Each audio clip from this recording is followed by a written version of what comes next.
The night everything changed, Nathan Winter straightened his Rolex for the 15th time that evening, watching the diamond-studded watch catch the amber candlelight dancing across the white linen tablecloth. 7:45 on Christmas Eve. His reservation had been for 7:30, and the empty chair across from him seemed to mock his optimism with every passing minute. The restaurant buzzed with festive energy. Couples leaned close over wine glasses. Families laughed together between bites of perfectly plated pasta. Children's excited voices lifted above the gentle clinking of silverware against fine china. Everyone seemed to belong to someone. Everyone except Nathan. His phone sat face down beside his water glass, a habit he'd developed to appear sophisticated. But every 30 seconds, he couldn't resist checking it. Still nothing from Victoria. His colleague James had assured him she was brilliant, beautiful, and looking for someone exactly like Nathan. That was 3 hours of anticipation ago. Now, with each minute that passed, Nathan felt the familiar weight of disappointment settling across his shoulders like an old coat he'd worn too many times before.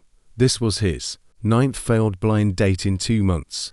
9th. He'd stopped trying to understand what went wrong. Maybe it was his intensity. Maybe women found his success intimidating. Maybe there really was something fundamentally unlikable about him that only revealed itself once they met face to face. Whatever the reason, Christmas Eve had transformed from a day of hope to another evening of solitude. Except now, there was an audience watching his failure unfold. Nathan had built his technology company from his apartment, working 18-hour days, turning a simple software idea into a multi-million-dollar enterprise. He'd mastered corporate negotiations, closed deals that made industry veterans jealous, and earned respect in boardrooms across the nation. Yet somehow, in the realm of human connection, he remained hopelessly inadequate. Money, accomplishment, and status meant nothing when you had no one to share them with. He rearranged the silverware again, pushing the fork 3 centimeters to the left, creating an illusion of purpose. The napkin folded crisply on his lap had been refolded 6 times now, each iteration more elaborate than the last. Anything to keep his hands busy, his mind occupied, his embarrassment manageable. A presence materialized beside his table, and Nathan looked up expecting the waiter with another water refill. Instead, he found himself meeting the eyes of a waitress with honey-colored hair cascading down her back in a loose braid. Her name tag read Cassandra, and her expression contained something he hadn't anticipated, genuine sympathy mixed with just a hint of amusement. So, she began, setting down a water glass he hadn't requested. How much longer are we going to pretend the invisible guest is just stuck in traffic? Nathan felt his face warm. I'm sorry. Cassandra pulled her notepad from her apron pocket with the ease of someone who'd had this conversation before. I've been watching you check your phone approximately every 20 seconds for the past hour. Either you're waiting for news that you've won the lottery, or someone decided not to show up. Based on the fact that you've folded that napkin into what appears to be an origami swan, I'm betting it's the second option. Despite everything, Nathan felt a smile tugging at his mouth. That's obvious. Honey, you've rearranged those salt and pepper shakers 5 times. You've made complicated hand signals at the bread basket, and you have the expression of a man whose very soul is leaking out of his ears. Cassandra tilted her head with genuine concern. Christmas Eve date. Blind date, Nathan admitted quietly. My business partner insisted he knew the perfect woman for me. Cassandra's sympathetic wince was immediate. Oh no. Blind dates are risky enough on regular Tuesdays. On Christmas Eve, that's just asking for emotional destruction. What happened? Did she text some excuse she stopped responding about 2 hours ago? Cassandra released a low whistle that somehow made the situation feel less catastrophic and more manageable. That's cold. We're talking North Pole level cold. No pun intended. Obviously, she glanced around the restaurant, taking in the celebrating families and couples, then looked back at Nathan with sudden determination. You know what? I'm making an executive decision. You're going to order something magnificent from our menu, and I'm personally going to ensure this doesn't become the worst Christmas Eve of your entire life." Nathan raised an eyebrow. "Is that part of the restaurant's official customer service protocol?" "Absolutely not. That's pure Cassandra Bennett policy. I have a strict personal rule against allowing decent human beings to suffer through holidays alone." "You strike me as decent. Am I wrong?" "I'd like to think I'm decent," Nathan said carefully. "Then we're already off to a good start." Cassandra's smile transformed her entire face, illuminating something warm and genuine that had nothing to do with professional hospitality training. "Our chef makes this absolutely incredible herb-crusted salmon that will make you forget this entire evening ever happened. Trust me, and I'm going to personally bring you bread, because everyone deserves bread when their heart feels broken."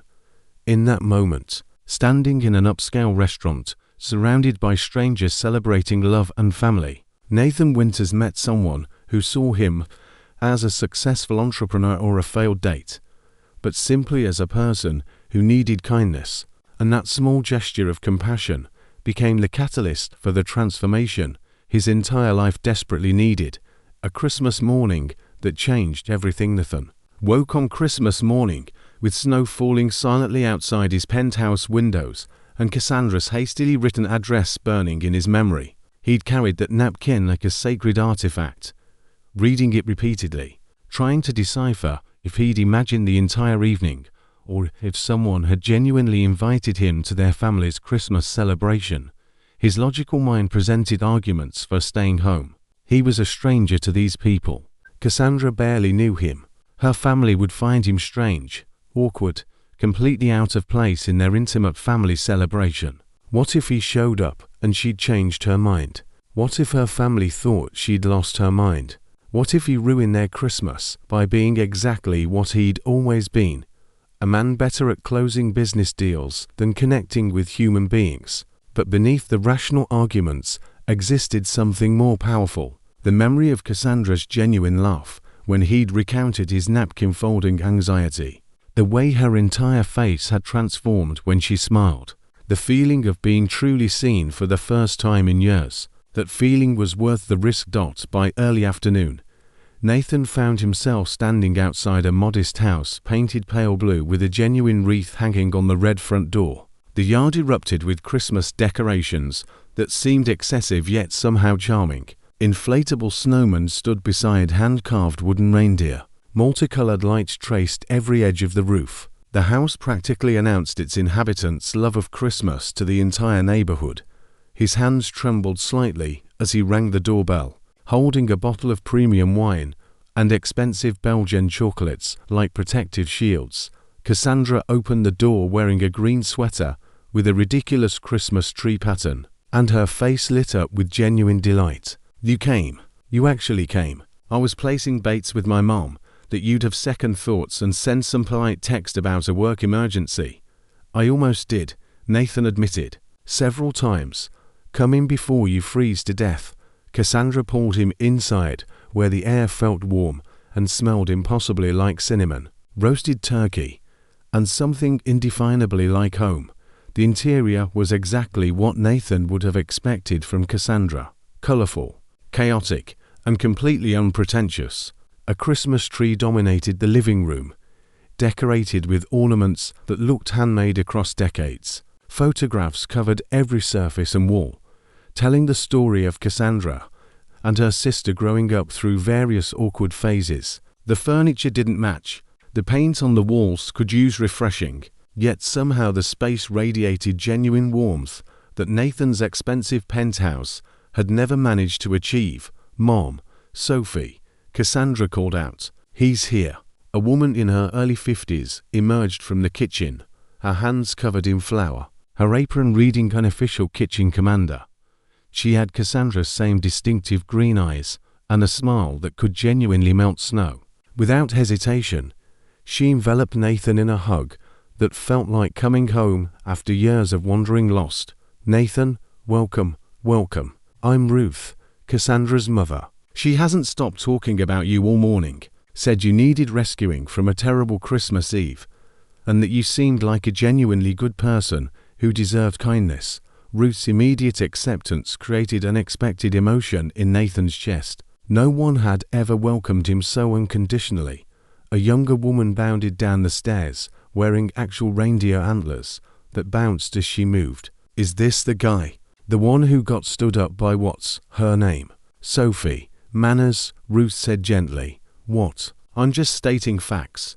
Sophie stuck out her hand enthusiastically. "I'm Sophie, the significantly more attractive and charming sister. You should probably know that now, so you don't develop any misconceptions about the family hierarchy." Nathan found himself laughing genuinely for the first time in months. "It's good to meet you, Sophie, though I think your sister might dispute the hierarchy rankings." The afternoon unfolded like a dream Nathan hadn't known he was having. They ate Christmas dinner at a table that was somehow too small yet perfectly adequate for the gathered family. The food was abundant, the conversation was authentic, and for the first time in his adult life, Nathan experienced what family actually meant. These weren't people evaluating his net worth or his professional accomplishments. They genuinely wanted to know him, the real him. Ruth asked about his childhood, and Nathan found himself sharing stories he'd locked away for years. Sophie challenged him to video games and actually tried to beat him fairly rather than letting him win. Cassandra watched him with an expression he couldn't quite interpret, but it made his heart feel lighter with each moment. After dinner, as he helped clear dishes, Cassandra whispered, "Thank you for taking a chance on us. Thank you for forcing kindness on a stranger." Nathan replied, "I needed it more than you realize." Standing in that warm, imperfect kitchen surrounded by people who'd welcomed him without reservation, Nathan understood that his entire life had shifted on its axis. The successful businessman had finally found something money couldn't buy, genuine human connection, and the beginning of something that felt like love. 1 year later, everything changed as the restaurant looked exactly as it had 1 year earlier. Same candlelit ambience, same soft Italian music, same festive Christmas decorations adorning every surface. But this time, Nathan sat across from Cassandra, watching her face transform as she took in their surroundings. "I can't believe it's been exactly 1 year, Cassandra said, her hand resting in his across the white linen tablecloth. "This time last year, you were sitting here alone, absolutely miserable, about to get rescued by a waitress who refused to let you suffer through Christmas Eve by yourself." Nathan smiled, remembering every moment of that evening with crystalline clarity. A year ago, he'd been a successful man living an empty life. He'd had everything except the one thing that actually mattered. He'd been searching for perfection, when what he needed was something far more valuable, genuine, authentic, unvarnished reality. That reality had arrived in the form of Cassandra, who'd seen past his expensive suit and successful career to recognize the lonely person underneath. Over the following months, his life had transformed completely. He'd hired a capable management team to handle daily operations, reducing his work hours from 70 to 45. He'd moved into a smaller, cozier apartment and spent weekends exploring Denver with Cassandra. He'd attended Sophie's college graduation.